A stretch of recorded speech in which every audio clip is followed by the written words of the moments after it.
हाय, आप CBSE board, ISC board, UP board या और किसी रीजनल बोर्ड में हैं तो आपके पास में आपको पता है कि आप लोगों के लिए जो एनसीईआरटी बुक्स हैं, 12th क्लास की बात कर रहा हूं मैं, तो आपके पास में दो जो है बुक्स होती हैं जो आपके लिए ज़रूरी होती है एनसीईआरटी की। लेकिन उन दो बुक के अलावा एक और भी बुक होती है केमिस्ट्री की जिसको एग्जाम्पलर प्रॉब्लम्स हैं। ये वो बुक है जिसको अक्सर आप लोग इग्नोर कर देते हो, टीचर्स लोग भी इग्नोर कर देते हैं। इसके अंदर आपको ये ऑब्जेक्टिव क्वेश्चंस का कलेक्शन मिलेगा। These are the best questions for competition level, specially for NEET and IIT mains in India. इसी के बेसिस पर हर कोचिंग वाले, इंडिया लेवल के जो भी कोचिंग वाले हैं जो तैयारी करवाते हैं कंपटीशन लेवल की, इन 3 किताब को बेसिस मान के चलते हैं। 2 किताबें वो हैं जो एनसीईआरटी की टेक्स्ट बुक्स हैं, एनसीईआरटी की बुक्स हैं, जो वो नॉर्मल है, वो आप लोग सब लोग पढ़ते हो, और एक ये बुक है जो पूरी क्लास 12th के लिए है, ऐसे ही क्लास 11th में भी है। तो ये आपका पहला जो चैप्टर ऑर्गेनिक केमिस्ट्री का जो पहला चैप्टर है, halo alkane and hello arenes, तो उसका मैं लेके आया हूँ एनसीईआरटी एग्जाम्पलर। और ये एमसीक्यू टाइप 1 पे आप गौर करिए। यहाँ पे देखिए आप ध्यान से, एमसीक्यू टाइप 1। तो एमसीक्यू टाइप 1 का मतलब ये होता है कि इसमें आपके सिर्फ एक आंसर करेक्ट है, ओनली 1 करेक्ट, यानी एक से ज़्यादा आपको करेक्ट नहीं मिलेंगे। हमको मेनली इस पे डील करना है, एमसीक्यू टाइप 1 पे। इसमें आपको यही है, ये कुल मिला के इस एक्सरसाइज में जो हमको रिलेटेड जो क्वेश्चन है, जो हम लोग के अब बोर्ड लेवल में भी आते हैं, यूपी बोर्ड में भी है, सॉरी सीबीएसई आईएससी बोर्ड दोनों में, टोटल 31 क्वेश्चंस हैं इसके अंदर। तो चलिए पहला क्वेश्चन है, और क्वेश्चन आपको स्क्रीन में आ रहे हैं, आप देखिए। The order of reactivity of following alcohols with halogen acids is. हमको ऑर्डर ऑफ रिएक्टिविटी निकालनी है HX के साथ में, और हमारे पास में ये कंपाउंड है। हमको हर एक क्वेश्चन में एक बात ये समझनी है कि रीज़न क्या है उसके पीछे, वो कौन सा बेसिक पॉइंट है जिसके पीछे ये क्वेश्चन हो रहा है। तो ये वाला जो क्वेश्चन है ये बेस्ड है ROH की रिएक्शन HX के साथ होती है, ये वाला H2O निकल जाता है और हमारा RH बनता है। तो अब जब हमारे पास ये रिएक्शन होती है तो हमको इस रिएक्शन को एक ऑर्डर ऑफ रिएक्टिविटी हमको इसमें बतानी है। इसमें होता ये है कि जैसे ये आप OH देख रहे हो तो ये OH हटता है और यहाँ पर प्लस चार्ज आता है। इसी तरीके से यहाँ से OH आप हटाइए, यहाँ पर प्लस चार्ज, यहाँ पे OH हटाइए, यहाँ पे प्लस चार्ज। आप देख सकते हो कि ये आपका 3 डिग्री है, 3 डिग्री कार्बोकेटाइन, 3 डिग्री कार्बोकेटाइन, और ये आपका 2 डिग्री कार्बोकेटाइन, और ये आपका 1 डिग्री कार्बोकेटाइन। तो 3 डिग्री, 1 डिग्री और 2 डिग्री में जो स्टेबिलिटी का ऑर्डर होता है वो ये होता है, 3 डिग्री, 2 डिग्री और 1 डिग्री। तो इस यही रिएक्टिविटी का ऑर्डर होगा, और इसमें चूँकि डिक्रीजिंग ऑर्डर दिया गया है तो उस लिहाज से ये होना चाहिए C, B और A। तो इसमें ऑप्शन नंबर 2, सेकेंड ऑप्शन जो है हमारा इस क्वेश्चन का करेक्ट है। ठीक है, तो आपके लिए बेसिक क्या मिला कि आपको रिएक्टिविटी का ऑर्डर, स्टेबिलिटी का ऑर्डर, तो मैं यहाँ पर एक लिख दे रहा हूँ कि ये आपके काम की चीज़ है, इसको याद कर लीजिए। Decreasing order of stability of carbocation. Carbocation की स्टेबिलिटी का अगर आप बेस बनाओगे तो सबसे ज़्यादा 3 डिग्री, फिर 2 डिग्री, फिर 1 डिग्री, और फिर मिथाइल कार्बोकैटायन। और इसका क्या रीज़न है, तो इसका रीज़न है +I effect of alkyl group. तो क्वेश्चन के अंदर भी जो क्वेश्चन बन रहे हैं, हम 31 क्वेश्चन करने जा रहे हैं, लेकिन एक एक क्वेश्चन से हम लोग 3-3, 4-4 निकालेंगे, तो ये मैं आपको 100 क्वेश्चंस बना दूंगा इसके। आप ध्यान से देखते चलना, आपको ऑब्जेक्टिव के लिए कुछ करने की ज़रूरत नहीं है, सिर्फ ये क्वेश्चंस जो मैं आपको करवा रहा हूँ इनको करो, इनको हमेशा पूरे सभी टॉपिक के करने। तो ये हमारा देखिए पहला क्वेश्चन हो गया। अब आप सेकेंड क्वेश्चन में आइए, स्क्रीन पे देखिए। Which of the following alcohols will yield the corresponding alkyl chloride on reaction with concentrated HCl at room temperature? इस चीज़ को ख़ास गौर करिएगा। बात कर रहे हैं रूम टेम्परेचर की। रूम टेम्परेचर में HX के साथ रिएक्शन हो रही है, रिएक्शन काफ़ी हद तक वैसी ही होगी जैसे अभी ऊपर हो रही थी। इसमें HCl के साथ जब कराओगे तो ऐसे ही तो होगी, HCl HX सिमिलर रिएक्शन। लेकिन रूम टेम्परेचर पर 3 डिग्री वाले चूँकि ज़्यादा रिएक्टिव होते हैं तो वो पार्टिसिपेट करते हैं। आप देख सकते हो ये हमारा 1 डिग्री अल्कोहल है, ये वाला सेकंड वाला हमारा देखो ये कार्बन है, इससे OH से जुड़ा ये कार्बन ये की एटम है और इससे डायरेक्टली 2 कार्बन है। इस कार्बन ये की एटम है क्योंकि इससे डायरेक्टली OH ग्रुप जुड़ा है। OH ग्रुप हमारा फंक्शनल ग्रुप है, फंक्शनल ग्रुप से डायरेक्टली जुड़ा कार्बन हमारा की एटम है। की एटम हमारा 2 डिग्री है इसलिए ये 2 डिग्री हुआ। और इसी तरीके से यहाँ पर अगर आप देखोगे तो ये 1 डिग्री हुआ और अगर यहाँ पर आप देखोगे तो 3 डिग्री हुआ। हालांकि इसमें रीअरेंजमेंट हो जाएगा, ये रीअरेंजमेंट होके 3 डिग्री में कन्वर्ट हो सकता है, लेकिन फ़िलहाल ये तो क्लियरली 3 डिग्री दिया हुआ है। तो इसका आंसर नंबर 4 होगा कि रूम टेम्परेचर पर ये 3 डिग्री वाला है इसलिए करेगा। काफ़ी हद तक ये दोनों क्वेश्चन इसी टॉपिक पर बेस्ड हैं। थर्ड क्वेश्चन पे आते हैं हम लोग। यहाँ पर एक हमको ऐसी एक रिएक्शन दी गई है और इसमें हमसे कहा गया है कि इस Y को आइडेंटिफाई करो। ठीक है, ये तो मैंने पूरा क्वेश्चन ही लिख लिया है, इसको तो दिखाने की ज़रूरत नहीं है। इसमें सिर्फ आपसे थर्ड क्वेश्चन में यही कहा गया है identify the compound Y in the following reaction, और यही रिएक्शन दी गई है इसीलिए मैंने इसको आपको शो नहीं किया क्वेश्चन को। तो डिक्रीजिंग ऑर्डर ऑफ स्टेप ये तो पिछले क्वेश्चन का है। तो ज़रा इस क्वेश्चन को हम लोग करते हैं ध्यान से। और रिएक्शंस आपने चैप्टर जब कराया गया तो आपने किया है, नहीं किया है तो कॉपी खोल के फिर देखिए आप। इसमें आपको देखिएगा ध्यान से कि जैसे ये है हमारा, इसको ऐसे भी लिख सकते हैं, कोई दिक्कत नहीं है। यहाँ पर हम NaNO2 और HCl के साथ जब कराएंगे तो ये डाईएज़ोटाइजेशन है, इसको बोलते हैं डाईएज़ोटाइजेशन। इसमें NH2 ग्रुप N2Cl में कन्वर्ट होता है। फिर ये मैं Cu2Cl2 के साथ इसकी रिएक्शन करवा रहा हूँ। एक्चुअल में इसमें HCl भी होता है और ये हमारी रिएक्शन सैंडमेयर रिएक्शन है। सैंडमेयर रिएक्शन है, इसमें सिर्फ ये होता है कि आपका ये बन जाता है क्लोरोबेंजीन बनता है और बनती है N2। तो जाहिर है कि यही हमारा आंसर हुआ, यही हमारा Y हुआ। आप देख सकते हो ये हमारा क्वेश्चन नंबर 3 हुआ। पहला दूसरा एक जैसा था, तीसरे में थोड़ा सा आपको डिफरेंस नज़र आ रहा है। तो 3 क्वेश्चन हो गए। तो अब चलिए क्वेश्चन नंबर 4 पे आते हैं। ध्यान से करते चलिएगा मज़े ले लेके। ये आपका है टॉलिन, नाम तो आपको याद करने पड़ेंगे। कुछ चीज़ें मैंने जो है बुक में आप देखिए स्क्रीन में आपको पूरा क्वेश्चन लिखा हुआ है, आप क्वेश्चन को पढ़ते जाइए ध्यान से। मैंने मेन कंटेंट लिख लिया है कि जब टॉलिन की रिएक्शन क्लोरीन से कराई जाएगी फेरिक क्लोराइड की प्रेजेंस में, फेरिक क्लोराइड को ऐसे लिखा गया है बुक में आयरन थर्ड क्लोराइड। थर्ड का मतलब है ये इसकी वैलेंसी को बता रहा है। जो इसके साथ जब रिएक्शन होती है तो बताया है मैंने आपको कि एक आर्थो पे आएगा CH3Cl ऑर्थोक्लोरोटॉलिन और एक बनेगा पैराक्लोरोटॉलिन। तो इसमें पूछा गया है कि ये रिएक्शन है कौन सी, विच टाइप ऑफ रिएक्शन, ये कौन सी रिएक्शन है। तो इसमें जो है होता क्या है कि इलेक्ट्रोफाइल जो Cl+ होता है वो जाके रिंग में अटैक करता है। तो ये होती है इलेक्ट्रोफिलिक सब्स्टिट्यूशन रिएक्शन। और ये हर एक बेंजीन रिंग वाले कंपाउंड यानी बेंजीनॉइड कंपाउंड के लिए एक उसकी कैरेक्टरिस्टिक प्रॉपर्टी है। यानी अगर वो ये रिएक्शन नहीं दे रहे हैं तो वो फिर बेंजीनॉइड एरोमेटिक कंपाउंड नहीं है। दूसरे नंबर पे 5वें नंबर पे आपको 4 देखिए रिएक्शन दी गई है, मैं एक बार पढ़ता हूँ।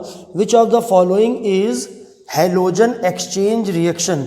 तो मैं आपके क्वेश्चंस में पार्ट को मैंने नहीं देखा। हैलोजन एक्सचेंज रिएक्शन में देखो हेलोजन पहले समझिए तो फ्लोरीन, क्लोरीन, ब्रोमीन और आयोडीन ये हेलोजन है। अब किसी कंपाउंड में एक की जगह पर जैसे F को हटा के Cl ले आएँ या Br को हटा के Cl ले आएँ या Br को हटा के I ले आएँ, मतलब एक हेलोजन को दूसरे हेलोजन में एक्सचेंज करना। जैसे मान लीजिए हमारा RCl है और इसकी रिएक्शन हम NaI से करा रहे हैं तो हमको मिला NaCl और हमको मिला Ri। गौर से देखिए ये RCl है, R के साथ Cl जुड़ा हुआ है, now it is Ri। Clearly है हेलोजन Cl था और अब एक्सचेंज होके I हो गया। तो इसका देखिए ऑप्शन नंबर 1 करेक्ट है। 1 ऑप्शन में यही दिया है Rx plus Na equal to बनेगा Ri प्लस NaX। ये कोनेंट फिंकलेस्टाइन रिएक्शन है, याद करिए इसको, कोनेंट फिंकलस्टाइन। और आप लोगों से मैं पूछ रहा हूँ, एक ऐसी और रिएक्शन होती है जिसमें हेलोजन एक्सचेंज होता है, इसके अलावा भी एक रिएक्शन होती है कोनेंट फिंकलस्टाइन रिएक्शन के अलावा। वो रिएक्शन कौन सी होती है उसको कमेंट बॉक्स में ज़रूर लिखिए, ठीक है। कम से कम कुछ लोगों को मैं जानता हूँ जिनसे एक्सपेक्ट करता हूँ कि वो ये वीडियो देख रहे होंगे, तो ये पता करने के लिए, कंफर्म करने के लिए कि इन्होंने देखा है, इसका जवाब वो लिखें। 6वें क्वेश्चन पे हम लोग आते हैं। 6वां क्वेश्चन पूछा गया है, which reagent will you see for the following reaction. ठीक है, ये रिएक्शन है, ये आपका देखिए एल्केन है, ये एक्चुअल में ब्यूटेन है। फिर हमने इससे जो कंपाउंड बन रहे हैं उनको ध्यान से देखा, तो जब देखा कि यहाँ से ये वाले CH3 की जगह पर ऐसा दिखाई दे रहा है साफ साफ कि ये देखिए इस CH3 की जगह पर यहाँ CH2Cl है, एक H को Cl रिप्लेस कर रहा है, H को रिप्लेस कर रहा है Cl। ये सब्सटीट्यूशन रिएक्शन होती है, फ्री रेडिकल सब्सटीट्यूशन रिएक्शन होती है। और इसमें जो हमारा आंसर होगा, चूँकि क्लोरीन लिया जा रहा है तो क्लोरीन HNu लिख दें हम, या फिर हम अल्ट्रा वायलेट रेज लिख दें। तो ये ऑप्शन 1 इज़ करेक्ट। आप ऑप्शन देखिए तो जो पहला ऑप्शन है जिसमें लिखा है Cl2/UV लाइट, ये हमारा करेक्ट है। उसके बाद ये 7वां क्वेश्चन है, इसमें हमें कुछ एरोमेटिक कंपाउंड दिए गए हैं, इनमें डेंसिटी के हमको इंक्रीजिंग ऑर्डर में अरेंज करना है। तो देखिए डेंसिटी तो मोलर मास के डायरेक्टली प्रोपोर्शनल होती है, डेंसिटी याद कर लीजिए कि directly proportional to molar mass. तो जो मॉलिक्यूल हैवी होगा वो ऑब्वियस है कि उसकी डेंसिटी ज़्यादा होगी। और अगर हमें इंक्रीजिंग ऑर्डर रखना है तो सबसे छोटा देखो ये है A, फिर A से बड़ा ये है, क्यों, क्योंकि एक Cl आ गया। उसके बाद हमारा C है क्योंकि 2 Cl आ गए। उसके बाद हमारा D है क्योंकि C और D में जो फ़र्क है वो एक Br और Cl का है। Br हैवी है Cl से, तो सबसे हैवी ये है, सबसे ज़्यादा मोलर मास इसका है, इसलिए सबसे ज़्यादा डेंसिटी भी D की होगी। एक एक क्वेश्चन के कॉन्सेप्ट को नोट करते चलो कि इस तरह का दूसरा कोई सवाल आए तो आप आराम से कर सको। अब आइए क्वेश्चन नंबर 8 पे। 8 पढ़िए स्क्रीन पे question, arrange the following compounds in increasing order of their boiling points. और ये हमको 3 कंपाउंड ये दिए हुए हैं और इनके बॉइलिंग पॉइंट के बेसिस पर हमको रखना है। अगर आप ध्यान से देखोगे तो एक चीज़ पे आपको गौर करना पड़ेगा और वो है इनका सरफेस एरिया। आप देखिए ये कंपाउंड है, 4 है इसके अंदर, ये इसका सरफेस एरिया आएगा ऐसे, और इसका सरफेस एरिया ऐसे आएगा, और इसका सरफेस एरिया ऐसे आएगा। तो देखिए जितनी ज़्यादा आपकी ब्रांचेस होंगी उतना ज़्यादा आपका सरफेस एरिया होगा। आप सरफेस एरिया सबसे ज़्यादा इसमें होगा, कम ब्रांचेस होंगी सरफेस एरिया उतना ही कम होगा। एक बात आपको यहाँ पर एक कॉन्सेप्ट की बना लीजिए, मतलब आपको ये ध्यान रखना है, ये समझाता हूँ आपको। देखिए यहाँ पर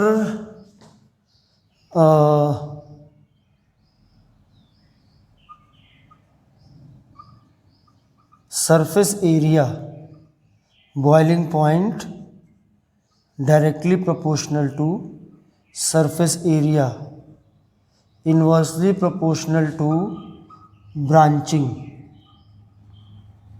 यानी हायर नंबर ऑफ ब्रांचेस, ज़्यादा जितनी ब्रांचेस होंगी उतना कम होगा सरफेस एरिया, उतना सरफेस एरिया कम होगा। जितना सरफेस एरिया कम होगा उतना बॉइलिंग पॉइंट भी कम होगा। अब आप इस पे आराम से समझ सकते हो कि आंसर क्या होगा। सबसे ज़्यादा सरफेस एरिया इसका है, आपको इंक्रीजिंग ऑर्डर रखना है तो सबसे कम इसका होगा तो सी होगा, क्योंकि इस पे देखिए सबसे ज़्यादा ब्रांचेज हैं। आप देख सकते हो, यहाँ देखो ना ब्रांचेस कितनी ज़्यादा हैं, ये देखो, ये आप देखो। अगर हमें कोई भी करके लेना है तो ये हम लेंगे तो हमारी ये 2-2 ब्रांचेज हैं, ये ज़्यादा ब्रांचेज हैं। उसके बाद सबसे कम इसका होगा, फिर इससे ज़्यादा होगा ए वाला, क्योंकि ए में एक ब्रांच है, और फिर सबसे ज़्यादा होगा बी वाला। तो आंसर होगा सी, ए और बी। क्वेश्चन नंबर 9 देखिए, in which of the following molecules carbon atom marked with asterisk is asymmetric. ये एस्टेरिस्क होता है, इसको हम लोग स्टार भी बोलते हैं। हमको इसमें देखना है कि किसमें कायरल कार्बन है। कायरल कार्बन का मतलब असिमेट्रिक कार्बन है, जिससे जुड़े चारों ग्रुप अलग होते हैं। Carbon atom directly attached with 4 different groups. तो आप देखिए, ये कार्बन को देखिए, इस कार्बन से एक H है, एक I है, एक ये Br है और एक Cl है, चारों अलग हैं, ये कायरल कार्बन हो गया। इस C से एक I है, एक Br है, एक Cl, एक D है। D और कुछ नहीं है, D मतलब ड्यूटीरियम, ये ड्यूटीरियम है और ये आपका आइसोटोप है 1H1 का। तो ये एक अलग एटम है। इवन अगर एक तरफ H लिखा हो और एक तरफ D लिखा हो तो वो भी डिफरेंट माने जाएंगे। आप इस पे आइए, इस कार्बन के साथ एक OH है, एक H है, एक C2H5 है, CH3 है, ये भी कायरल कार्बन है। और आप इससे आइए, ये कायरल कार्बन नहीं है, it doesn't have any chiral carbon, क्योंकि इसके पास इस कार्बन से 2 H एक जैसे जुड़े हैं, तो इसमें कायरल कार्बन नहीं है। तो 3 में कायरल कार्बन है, A, B, C। तो आंसर नंबर 2 करेक्ट होगा। ये A दिया है, ये B है, ये C है और ये D है, तो इसलिए answer number 2 is correct. Second में A है, B है और C है। और ये 10वां क्वेश्चन है कि विच ऑफ द फॉलोइंग स्ट्रक्चर, इस ये कंपाउंड A है, मॉलिक्यूल A है, इसका इनएंशियोमरिक, इनका इनएंशियोमर बनाना है। इनएंशियोमर जैसे डी आइसोमर का इनएंशियोमर एल आइसोमर होता है। मतलब कि उस अगर हम अगर आईने के सामने, दर्पण के सामने, मिरर के सामने खड़े होंगे तो हमारी एक मिरर इमेज बनेगी। तो मेरी जो मिरर इमेज है वो मेरा इनएंशियोमर है। इतनी बात समझ रहे हो, उसकी मिरर इमेज जो होती है वही इनएंशियोमर होती है। अगर हम इसकी मिरर इमेज बनाएं, इस तरीके से बनाएं, तो इधर से इधर पलट दें, हम इसको एक अलग टाइप से बनाएंगे मिरर इमेज। यहाँ पे बनाने की मेरे पास जगह नहीं है, इस तरीके से ऐसे करके जाएगा तो ये इधर आपको रिफ्लेक्ट होता नज़र आएगा। एक ऐसे आपको इधर आएगा CH3, इधर हो जाएगा ये C2H5, इधर हो जाएगा H और Br अपनी जगह पे रहेगा। ये देखिए आप, ये अगर आप इस पे आंसर को देखोगे, ऑप्शन को देखोगे, तो ये वाला हमारा आंसर नंबर 1 आएगा। वैसे बहुत ज़्यादा काम इस पे होता नहीं है इस लेवल पर, बस आपको मिरर इमेज बनानी है, ठीक है ना। थोड़ा सा कन्फ्यूज़न है, अगर ये Br इस तरफ देते तो कुछ और भी तरीके से बन सकता था, मगर इसका आंसर ये होगा। ये ऐसे डंडी बनी हुई है, ये बिल्कुल फ्लिप हो जाएगा ऐसे, ये CH3 यहाँ आ जाएगा और C2H5 ऊपर चला जाएगा। तो इसका आंसर आपका हो जाएगा आंसर नंबर 1। अब 10 क्वेश्चन हो गए। अब आइए क्वेश्चन नंबर 11 में, which of the following is an example of vic dihalide. Vic dihalide का हमें एक एग्जाम्पल ढूंढना है। तो देखिए आपको दो चीज़ों पे गौर करना है, एक विक पे करना है और एक जेम पे करना है। 2 चीज़ें आप याद रखना। विक का मतलब होता है 1,2 और जेम का मतलब होता है 1,1। विक का मतलब होता है एडजेसेंट, एडजेसेंट मतलब अगल बगल। बहुत अच्छा मुझे ये टर्म लगता है, अगल बगल। इंग्लिश में उसके लिए टर्म है एडजेसेंट। और जेम का मतलब है सेम एटम, एक ही एटम पे 2 जुड़ जाए अगर, तो उसको हम जेम बोलते हैं। और अगर अगल बगल एटम में 2 जुड़े तो उसको विक बोलते हैं।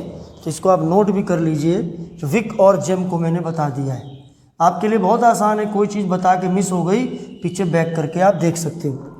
अभी आप इस क्वेश्चन में विक डाइहैलाइड में चेक करिए, देखिए डाइक्लोरोमीथेन है हमारे पास में, बनाते हैं।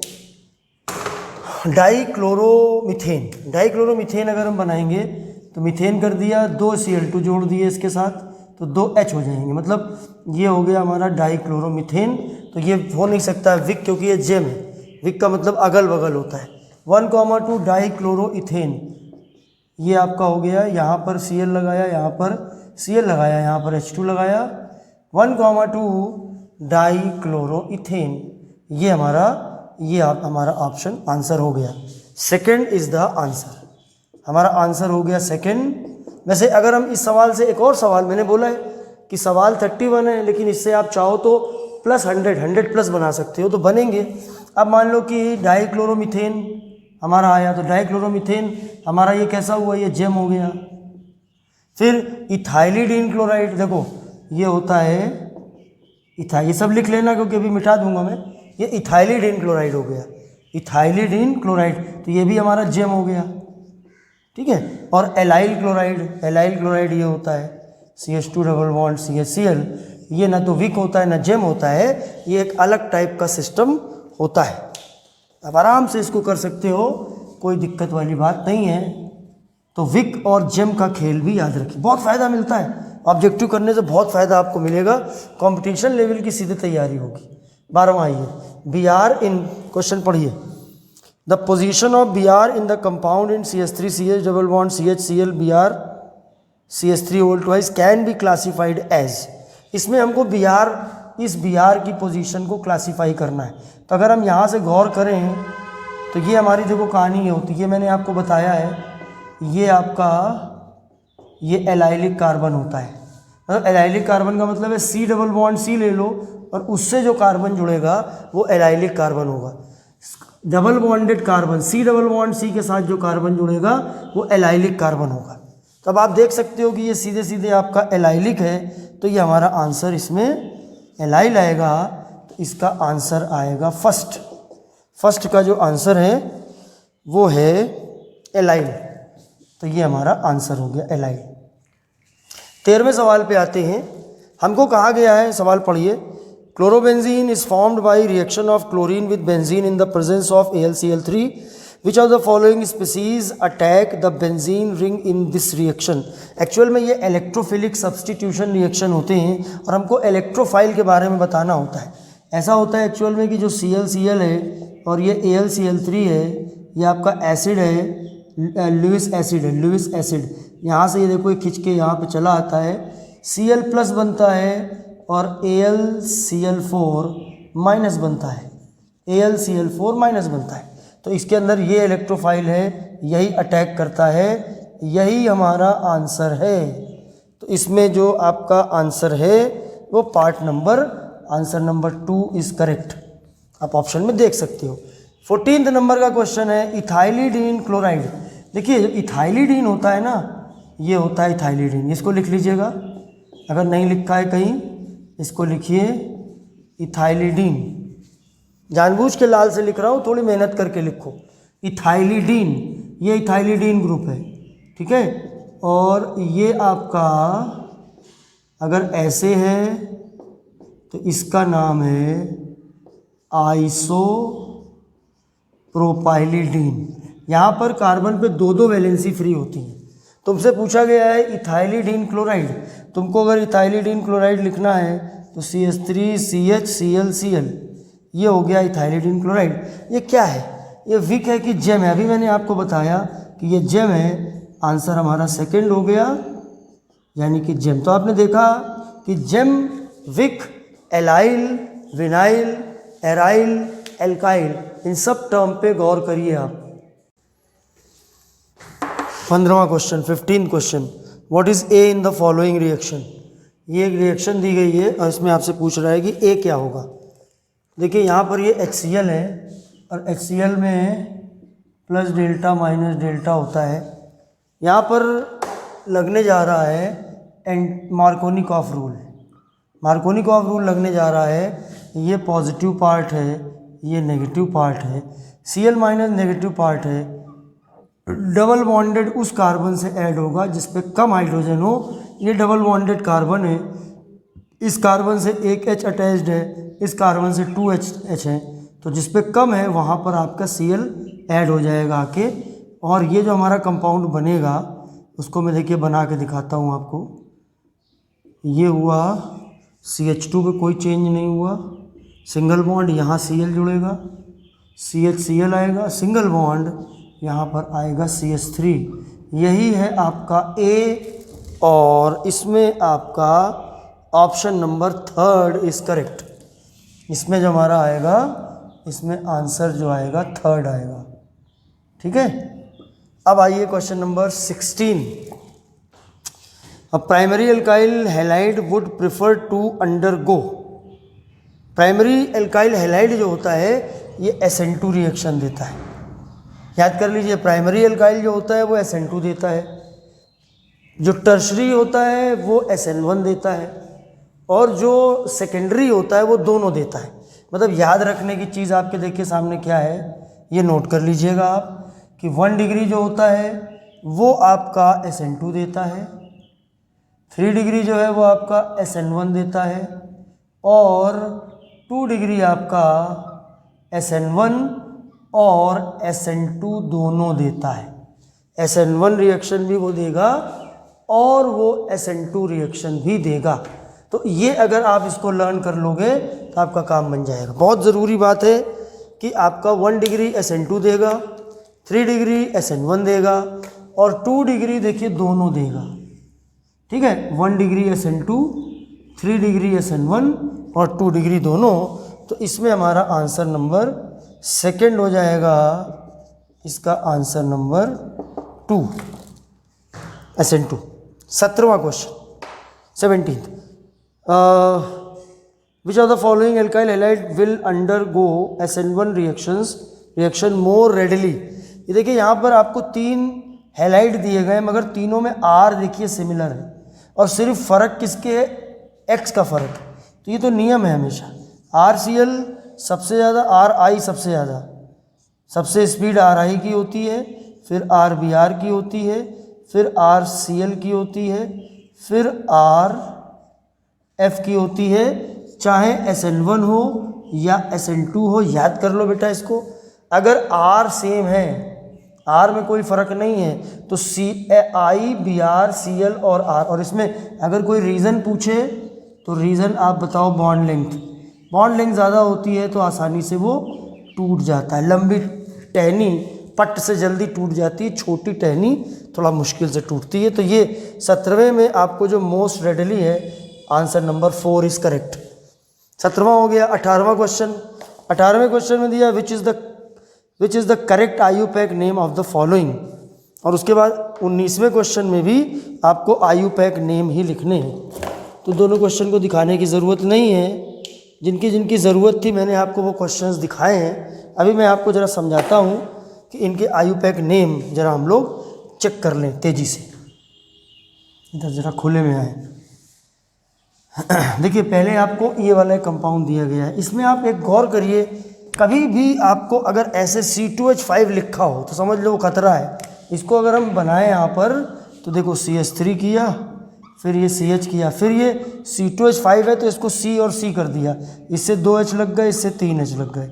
अब आपको अब एक प्रॉपरली आपको समझ में आएगा। नंबरिंग किधर से करेंगे, जिधर से ब्रांच पास में पड़े इधर से करेंगे। सबसे लंबी चेन ये है कार्बन की, इधर से करने पर 1 पर कोई चेन नहीं है, इधर से करने पर 1 पे एक ब्रांच है, इधर से नंबरिंग हम करेंगे। अभी होगा 1 पे ब्रोमो है, 2 पे मिथाइल है, अल्फ़ाबेटिकल ऑर्डर में लिखेंगे तो नाम होगा इसका 1 ब्रोमो, 2 मिथाइल, 2 पे मिथाइल है, ये मिथाइल है, और फिर इसका नाम है ब्यूटेन। 4 कार्बन है, ब्यूटेन। ये हमारा आंसर होगा। Let's check the option number. Question number 18 और हमारा आंसर है 1 bromo, 2 methyl, butane. Option number 3 answer इसका जो होगा वो होगा ऑप्शन नंबर 3। ठीक है। और अब आप 19th में आइए, इसके लिए करेक्ट नेम है। तो पहले देखते हैं, डाई इथाइल ब्रोमो मिथेन करके कुछ लिखा हुआ है। तो अगर मैं ब्रोमो मिथेन की बात करूं, देखिए ब्रोमो मिथेन, मिथेन एक कार्बन हो गया, यहाँ से शुरू करो पीछे से, मिथेन एक कार्बन हो गया, फिर ब्रोमो है और डाई इथाइल है, मतलब कि दो तो इस पे आपके इथाइल लगे हुए हैं, दो आपके देखिए इथाइल ग्रुप लगे हुए हैं, है ना, और एक आपका ब्रोमो लगा हुआ है। अब वैलेंसी पूरा करने के लिए एक आपका H लग जाएगा। बस ये करके आपने इसको बना लिया। अब जब आपने इसको बना लिया तो थोड़ा इसको ज़रा और ओपन कर दिया जाए। C2H5 धोखा दे देता है, इसको हमने ऐसे लिख लिया CH3CH2, ये C2H5 हो गया। उसके बाद सिंगल बॉन्ड ये CH एक साथ कर लो, है ना, फिर ये C2H5 है तो फिर यहाँ पर CH2CH3 हो गया, और यहाँ पर देखो Br लगा हुआ है। अब इसका IUPAC नेम करो। Remember that this is not IUPAC name, ये कॉमन नेमिंग टाइप की है। अब आप इसका नाम हो जाएगा 3-ब्रोमोपेंटेन, तो इसका आंसर है सेकंड, 3-ब्रोमोपेंटेन। इसका आंसर है ऑप्शन नंबर सेकंड। तो ये हमारे क्वेश्चन 19 तक हो गए। अब देखिए क्वेश्चन नंबर 20, आधे पार हो चुके हैं क्वेश्चन। तो क्वेश्चन नंबर 20 है the reaction of टॉलिन with chlorine. ये है टॉलिन, इसकी रिएक्शन क्लोरीन से हो रही है in the presence of iron and in the absence of light. Iron की प्रेजेंस में होता है तो क्या यील्ड करता है, क्या बनाता है। ये हमारे चार ऑप्शन हैं। एक ये दिया हुआ है CH2Cl, तो क्लोरीन के साथ रिएक्शन से बनेगा, मगर Fe नहीं चाहिए और एब्सेंस ऑफ लाइट नहीं चाहिए, बल्कि हमको हीट चाहिए, गर्मी चाहिए, बॉयल कराना है, और Fe नहीं चाहिए। अगर हम वो लेते तो ये बनता। ये भी अपने आप में एक क्वेश्चन है। अगर यहाँ पर हम कंडीशन बदल दें, यहाँ पर कंडीशन देखो हमें ये बदलनी है, यहाँ पर हमको कंडीशन ये रखनी है कि देखो ये दोनों चीज़ें हम यही रखेंगे। 100 क्वेश्चन बनाओ, दिमाग लगाओ इधर उधर भी। ये मान लीजिए Cl2 है और यहाँ पर हमने इसको बॉयल किया हुआ है, और चाहो तो इसमें सनलाइट भी लगा दो, कोई दिक्कत नहीं है।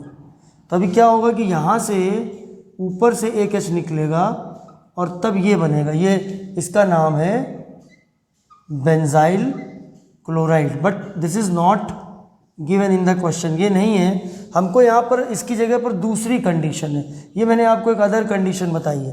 तो देखो इसमें क्या होगा कि जब इसके साथ कराएंगे तो इलेक्ट्रोफिलिक सब्स्टिट्यूशन रिएक्शन होगा। ये ortho and para directing group है। ऑर्थो पैरा डायरेक्टिंग होने की वजह से क्या होगा, इसमें जो हमारा प्रोडक्ट बनेगा, घर यहाँ पे ले आओ, यहाँ पे जो बनेगा तो ये CH3 देखो अपनी जगह पर होगा, एक Cl यहाँ पर आएगा प्लस यहाँ पर आएगा, दोनों का मिक्सचर मिलेगा, ऑर्थो और पैरा का मिक्सचर मिलेगा। देखिए ऑप्शन नंबर 2 में ये दिया हुआ है ऑर्थो वाला, और ऑप्शन नंबर 3 में ये दिया हुआ है, और option number 4 is the correct answer, mixture of second and third. तो हमारा ऑप्शन नंबर 4 होगा इसका। 21 क्वेश्चन, क्लोरोमीथेन की रिएक्शन अमोनिया से। देखिए क्लोरोमीथेन, ये आपका है क्लोरोमीथेन, इसकी रिएक्शन हम अमोनिया से करा रहे हैं। हमने ढेरों ले लिया अमोनिया, मतलब ये कोई भी मॉलिक्यूल है, मान लो 100 मॉलिक्यूल लिए, 1000 मॉलिक्यूल लिए, 100 मॉलिक्यूल पर 1000 मॉलिक्यूल टूट पड़ेंगे और CH3Cl की कमी पड़ जाएगी। इसका मतलब ये हुआ कि ये हमारा मेजर प्रोडक्ट बनेगा, क्योंकि अब इसको CH3NH2 को जोड़ने के लिए CH3Cl अगर मिलता तो सेकेंडरी एमाइन बनता। CH3Cl के साथ अमोनिया की रिएक्शन करा रहे हैं, अमोनिया ज़्यादा अमाउंट में है, 100 पर 1000 है, एक पर 10 ने अटैक किया, तो जाहिर है कि बस CH3Cl को NH3 एक ही मिल पाएगा, एक ही के बाद रिएक्शन ख़त्म हो जाएगी उसकी। तो इसीलिए इसमें ये मेजर प्रोडक्ट बनेगा। और अगर हम CH3Cl लेते एक्सेस में, इसको कम अमाउंट में लेते तो इसमें हमको 3 डिग्री अमाइन मिलता एक्सेस में। तो इससे भी एक सवाल पैदा हो गया। ठीक है, तो ये हमारा 21 हो गया कि हमको मेनली क्या मिलेगा 21 क्वेश्चन में, chloromethane on treatment with excess of ammonia yield mainly point number 3। इसमें हमारा आंसर होगा थर्ड, आंसर होगा थर्ड में यही दिया हुआ है CH3NH2। इसमें ऑप्शन की ज़रूरत ही नहीं है, ऐसे ही हमें समझ में आ जाता है। अब 22nd क्वेश्चन में देखिए ऑप्शन की बहुत ज़रूरत दिखाई दे रही है। 22nd क्वेश्चन, गौर करिए 22nd क्वेश्चन के बारे में। क्या है? 22nd क्वेश्चन दिया गया है कि विच इज़ कायरल, इनमें से कौन कायरल है? तो बनाना पड़ेगा भैया फटाफट। 2 ब्रोमो ब्यूटेन, ये हो गया ब्यूटेन, 2 पे ब्रोमो लगा दिया, ये हुआ हमारा CH3 CH CH2 CH3। इस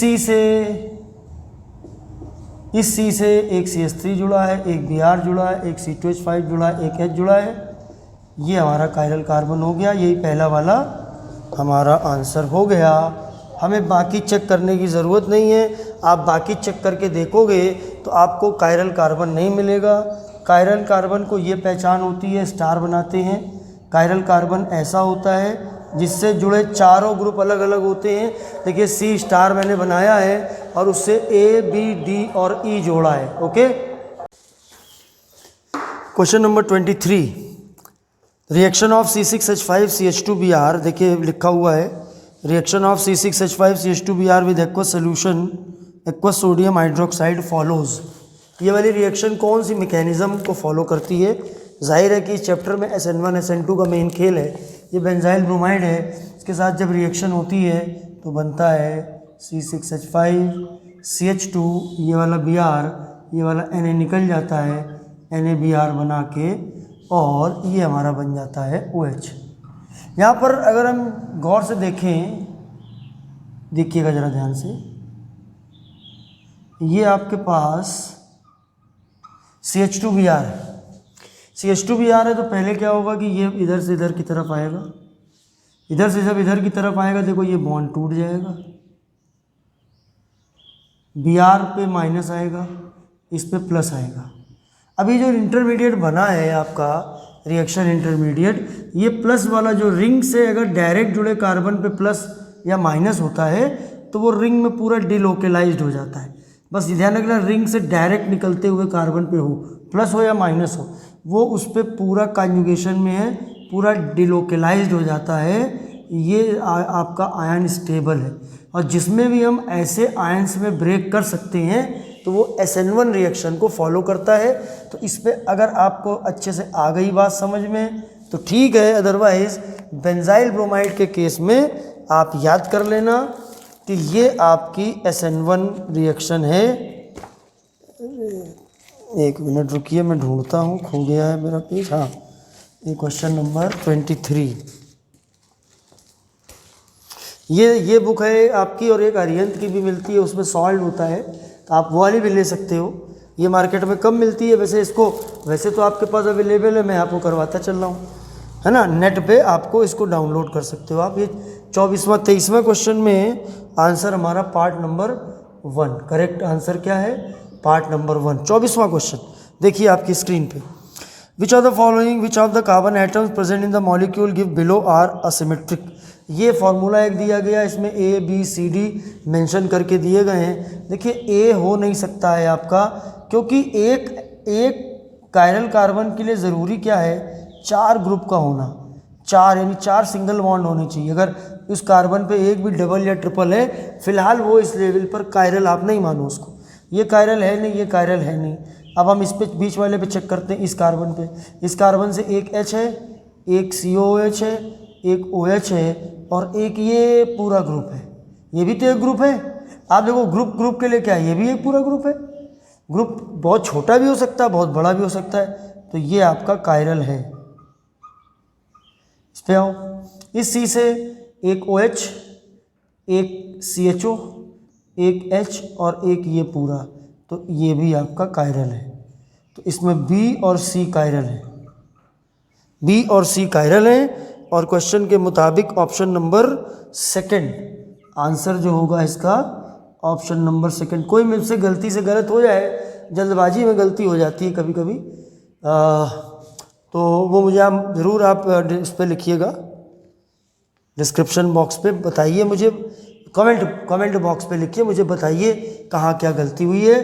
25वें क्वेश्चन पे आते हैं। विच of the following compound will give racemic mixture on nucleophilic substitution by OH minus ion.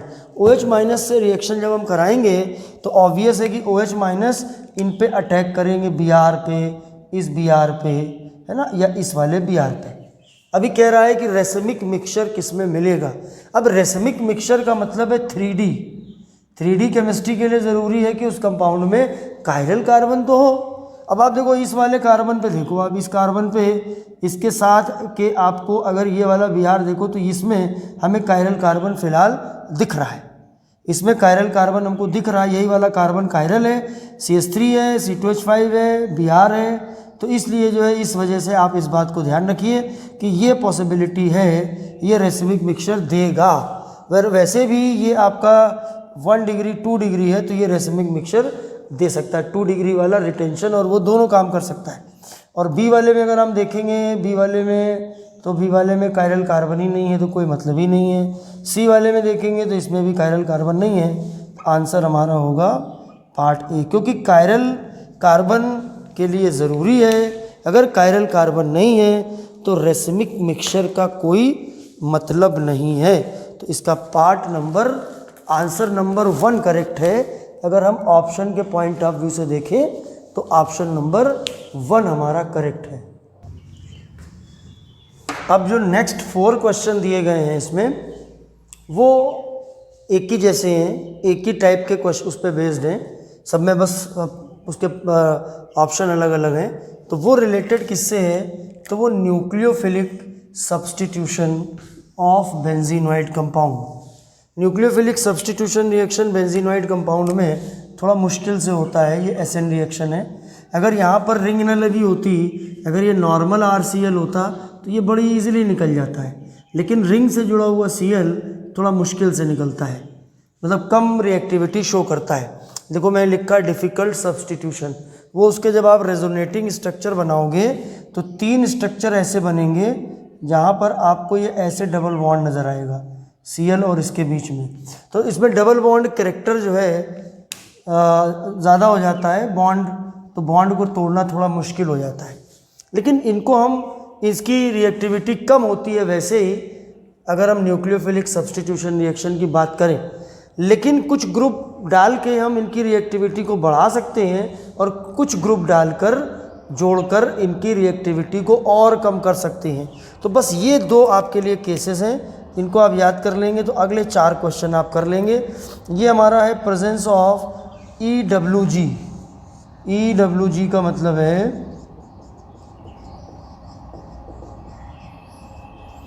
Electron withdrawing group. ज़्यादा झमेले में अभी फ़िलहाल मत पढ़ना, रेजोनेटिंग स्ट्रक्चर के चक्कर में पढ़ना एकदम आखिरी में। अभी आप इसको याद रखिए, इन ग्रुप्स को लर्न करिए। NO2 है, CN है, CO है, ये इलेक्ट्रॉन विथड्रॉइंग ग्रुप है, इलेक्ट्रॉन को अपनी ओर खींचते हैं। अब ये अगर ग्रुप मौजूद हैं Cl के अलावा, यहाँ देखो ज़रूरी नहीं कि Cl हो, Cl की जगह यहाँ पर Br, I, F कुछ भी हो सकता है, कोई भी हैलोजन हो सकता है इसकी जगह पर। तो अगर हम उसमें NO2 nitro group, cyanide group, CO group, अगर ये 3 ग्रुप ज़्यादा मतलब स्ट्रांग होते हैं, अक्सर आपको यही 3 मिलते हैं, तो अगर वो जुड़े हुए हैं तो उससे रिएक्टिविटी इन्हेंस हो जाती है, मतलब Cl का सब्स्टिट्यूशन ईजियर हो जाता है। अब इसको आप रूल की तरह मान के चलिए। और अगर हम ERG ले रहे हैं या EDG ले रहे हैं, ये आपका R का मतलब हुआ रिपेलिंग, इलेक्ट्रॉन रिपेलिंग ग्रुप, ठीक है, और इसका D का मतलब हुआ donating group, electron donating group, ये इलेक्ट्रॉन डोनेट करते हैं। तो अगर ERG या EDG ग्रुप, इनमें एग्जाम्पल में है, देखिए आपका हैलोजन है और ये आपके हैं, ये तुम्हारे, इनमें सब में लोन पेयर आपको यहाँ पे जहाँ वैलेंसी फ्री होगी वहाँ, फिर मैं आपको बता रहा हूँ ज़्यादा झमेले में मत पड़ना, ज़्यादा मुझसे पूछना नहीं, बार बार इसको बताऊँगा नहीं, धीरे धीरे इसको याद करिए, ये कठिन चीज़ है। तो 2 तरह के ग्रुप होते हैं, एक ये याद कर लीजिए EWG, ये हर चैप्टर में इसकी ज़रूरत पड़ती है, और एक ERG। जब हम EWG इसमें मिलाते हैं तो इनका जो रिएक्टिविटी होती है वो बढ़ जाती है, और इस ऑर्डर में बढ़ती। देखिए ये क्लोरोबेंजीन है, इस पर कुछ भी नहीं जुड़ा हुआ है, इस पर हमने एक electron withdrawing group Meta position पे जोड़ दिया, मेटा पोजीशन पे जोड़ देंगे तो इसकी रिएक्टिविटी इससे बढ़ जाएगी, लेकिन आर्थो या पैरा पे जोड़ेंगे तो रिएक्टिविटी और बढ़ जाएगी। तो ये आपको ऑर्डर मिलता है, बेटर है कि आप इसको लर्न कर लो। और अभी आप इसको देखो कि अगर इस तरह का ग्रुप कोई होगा, डोनेटिंग वाला होगा, रिपेलिंग वाला होगा, तो ये क्या करेगा, SN के रेट को, न्यूक्लियोफिलिक सब्सटेंस के उसके रेट को डिक्रीज़ करेगा। अब देखो ये हेलो वाला है, ठीक है, यहाँ पर भी हेलो है, ये अकेला है, ये इसकी रिएक्टिविटी सबसे ज़्यादा है। अभी हमने क्या किया, मेटा पोजीशन पर जोड़ दिया, रिएक्टिविटी कम हो गई, आर्थो पैरा पे जोड़ दिया और कम, क्योंकि आर्थो पैरा बढ़ाएगा भी ज़्यादा, आर्थो पैरा घटाएगा भी ज़्यादा। तो अगर आप ये दोनों याद कर लेते हो तो इस तरह के क्वेश्चन कंपटीशन लेवल के भी आप आराम से निपटा दोगे। अब अगले 4 क्वेश्चन इसी पे बेस्ड हैं, तो उसको तड़ातड़ करते हैं। अब सिर्फ 6 क्वेश्चन रह गए हैं इस टॉपिक के बाकी। अब देखिए ये 4 क्वेश्चन है हमारा 26, 27, 28 एंड 29। बहुत ध्यान से इसको आप समझिएगा, जो अभी मैंने आपको बताया उसी पर गौर करिए ज़रा। इन चारों क्वेश्चंस को मैं पहले एक बार आपको एक आइडिया देता हूँ। देखिए ये सभी हेलोजन से जुड़े हैं, यहाँ पर भी Cl है, देखिए Cl है। अब यहाँ पर देखिए NO2 जुड़ गया है, यहाँ पर एक NO2 जुड़ गया है, ये ऑर्थो पोजीशन पर जुड़ा हुआ है, जबकि मेटा पे जुड़ा हुआ है, ठीक है। अभी आपको पता है कि जो NO2 ग्रुप होता है ये आर्थो वो होता है आपका इलेक्ट्रॉन विड्रॉइंग ग्रुप होता है, और इलेक्ट्रॉन विड्रॉइंग ग्रुप इस Cl की रिएक्टिविटी को, रिमूवल को ईजी बनाती है। तो अब आप आराम से समझ सकते हो कि ये 26 क्वेश्चन का जो A, B, C पार्ट है, इसमें आप देख सकते हो थर्ड वाला ऑप्शन पे आप गौर करो। थर्ड में A है, फिर C है, फिर B है। सबसे कम ये है क्योंकि ये Cl है, रिएक्टिविटी जो है सो है। इसके बाद ये मेटा पोजीशन पर आया है, और उसके बाद आर्थो पैरा पे आता है तो सबसे ज़्यादा बढ़ता है। मेटा पे भी बढ़ता है लेकिन मेटा से ज़्यादा बढ़ता है, और अगर घटने की बारी आती तो भी सेम चीज़ होती है। अभी बिल्कुल इसी से मिलता जुलता क्वेश्चन आप देखिए 26 हो गया, 28 पे आइए। 28 नंबर का जो क्वेश्चन है उसमें आपको ये दिया हुआ है Cl, ये NO2 दिया हुआ है, ये देखिए इसमें भी वही सेम चीज़ है। तो ऑब्वियस है कि ये सबसे कम रिएक्टिव होगा A। उसके बाद देखो एक NO2 जुड़ा है पैरा पोजीशन पर, उसके बाद B आएगा, और इसमें 3 में देखो 2 पे भी है, 4 पे भी है, 6 पे भी है। 2, 4, 6 होती है आर्थो पोजीशन, 2, 4, 6 होती है ऑर्थो पोजीशन। तो ये तुम्हारा इसका आंसर हो जाएगा 28 का ऑप्शन नंबर 4, A, B और C। A से बड़ा B, B से बड़ा C। अब आइए इस पे कि जिस पे ये CH3 ग्रुप जुड़ा है, CH3 इधर भी जोड़ा गया, CH3 इधर भी जोड़ा गया। ऐसे आप और भी ग्रुप लगा सकते हो। अब यहाँ पे CN लगा देते तो भी क्वेश्चन ऐसे ही चलता, यहाँ पे Cl दूसरा Br लगा देते तो भी क्वेश्चन ऐसे ही चलता। तो अगर अब हमको इसमें अगर हमको ऑर्डर देखना है 27th में, तो देखिए हम ऑप्शन नंबर 4 के साथ जाएंगे। ऑप्शन नंबर 4 है B, फिर C, फिर A। मैं अभी सब आपको बता चुका हूँ। देखिए सबसे कम जो रिएक्टिव, अब सबसे ज़्यादा जो रिएक्टिविटी होगी Cl की होगी, क्योंकि CH3 ग्रुप उसकी रिएक्टिविटी को कम कर देगा। तो ऑब्वियस है कि सबसे ज़्यादा रिएक्टिविटी, और हमें इंक्रीजिंग ऑर्डर रखना है तो सबसे कम से सबसे ज़्यादा में रखना है। तो सबसे ज़्यादा इसका हो गया। अब इससे कम किसका हुआ, जिसमें CH3 ग्रुप जुड़ा है, मगर कहाँ जुड़ा है, मेटा पे जुड़ा है। तो मेटा पे असर कम होता है, इंक्रीज़ का भी कम होता है, डिक्रीज़ का भी कम होता है। आर्थो पैरा में असर ज़्यादा होता है, इंक्रीज़ का भी ज़्यादा होता है, डिक्रीज़ का भी ज़्यादा होता है। तो ये B वाला हमारा हो गया सबसे पहले, फिर C वाला हमने लिया है ना, B के बाद C वाला हुआ, और फिर उसके बाद A वाला हुआ। और ऐसे ही आप देखिए 29 पर आइए, आप ध्यान से देखिए 29 पर ऑप्शन आंसर नंबर 3 पे आप जाएंगे, आपको बात समझ में आ जाएगी। C है, फिर B है, फिर A है। देखिए आप ध्यान से कि इसमें भी CH3 ग्रुप जुड़ा है, तो सबसे कमज़ोर, सबसे ज़्यादा रिएक्टिविटी में Cl होगा। A को सबसे पहले हमने लिख दिया। अब जिसमें CH3 ग्रुप जुड़ा है, देखिए ये जुड़ा है पैरा पोजीशन पर, और ये जुड़ा है ऑर्थो पर भी है और पैरा पर भी है, दोनों पर है। तो यानी कि इसके बाद नंबर इसका आएगा, और जो कम रिएक्टिविटी शो करेगा वो C वाला शो करेगा। ये 4 क्वेश्चन के बाद अब हम लोगों के लास्ट के 2 क्वेश्चन बचते हैं, which are simply based on boiling point. अब चलिए हम लोग आखिरी 2 क्वेश्चन बचे हैं उन पे आ गए हैं। ये एक बार आप इसको ज़रूर आप कर लीजिए, इसको याद कर लीजिए। ये आपके लिए देखिए काम के लिए है, बहुत हमेशा काम में आएगा। पूरी ऑर्गेनिक में बॉइलिंग पॉइंट किसी का भी आपको देखना है, मेल्टिंग पॉइंट के लिए भी लगभग यही होता है। सरफेस एरिया के डायरेक्टली प्रोपोर्शनल होता है, मोलर मास के डायरेक्टली प्रोपोर्शनल होता है। सरफेस एरिया दोबारा गलती से लिख दिया। फिर वैन डर वाल फोर्सेस जो उनके बीच में लग रहे हैं उन पे डिपेंड करता है। पोलैरिटी भी हम यहाँ पर ले सकते हैं हम, ठीक है ना। और ब्रांचिंग के इन्वर्सली प्रोपोर्शनल होता है। ब्रांचेस जितनी कम होंगी उतनी ज़्यादा बॉइलिंग पॉइंट होगा। चलिए ये वाला 30th क्वेश्चन पे आते हैं, increasing order of boiling point. Competition में सब यही सवाल आते हैं, आपके तो पूरे कंपटीशन लेवल की मतलब भर की तैयारी हो गई। अभी इन 31 क्वेश्चन को बार बार रिपीट करना। अब आप देखिए आपके सामने ये 4 है, इसमें आपको साफ नज़र आ रहा है कि सब में कार्बन के नंबर बराबर है, चेन एक जैसी है, तो मामला यहाँ पर मोलर मास के खेल चल रहा है। Boiling point proportional to molar mass, बस उसके बेसिस पर हमारा डिसाइड हो जाएगा। सबसे कम मोलर मास है नंबर 4 का, तो इसका सबसे कम होगा। 4 के बाद नंबर 3 वाला आएगा, क्यों? क्योंकि इसमें Cl आ गया।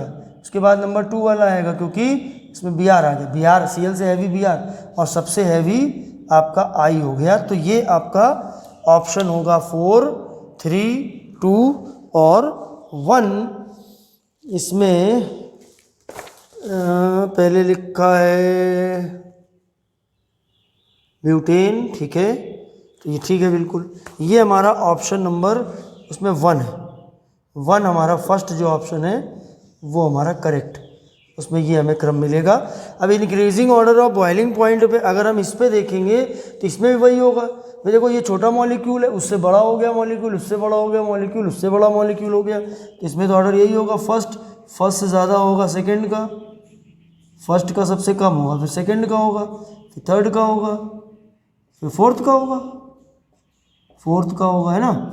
इसमें जो है आंसर आपका फोर्थ वाला आ रहा है, फोर्थ वाला आंसर आ रहा है आपका। फोर्थ आंसर में यही है, 1 है, फिर 2 है, फिर 3 है, फिर 4 है। ये आपके देखिए सारे क्वेश्चन मैंने आपको कंप्लीट कर दिए, 31 क्वेश्चन। जय हिंद।